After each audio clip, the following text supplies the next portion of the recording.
Umuulan na naman dito sa Tacloban. Nakakalungkot talaga kapag ganito ang panahon. Matik kasi na hindi kami mag-o-open ng mango shake namin. Wala kasing bumibili kapag ganito ang panahon. Gusto na sana namin i-close ang mango shake namin. Kaso nakakapanghinayang kasi mahigit 5 years na ang samahan namin. At sa mango shake kami kumukuha ng lahat ng panggastos. Pero sa ngayon ay humina na talaga. Pero may dalawa kaming option. For rent na kasi ang katabi. Balak sana naming rentahan para magkatabi lang ang mango shake namin at laundry shop. Para kung sa mainit na panahon, mango shake ang umahatak. Kapag malamig naman ang panahon, ay ang laundry shop naman ang umahatak. Ganun sana, kaso sobrang labo. Kahit anong pilit namin ay hindi talaga kaya. Anyway, sakto ay wala ng ulan, kaya ngayon ko lang ito bubuksan. Praise God, ay since last week pa ay marami nagpapalabas sa amin. Kaya't hindi ako nakakapag-upload na may Good Morning Eme. Ito ang DIY laundry shop namin at home base lang kami.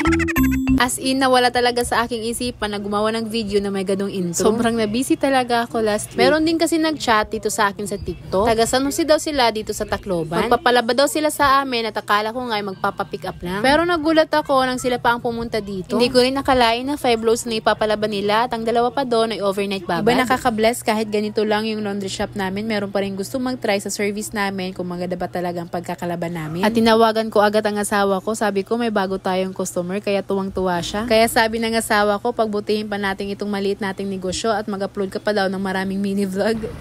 Lucho!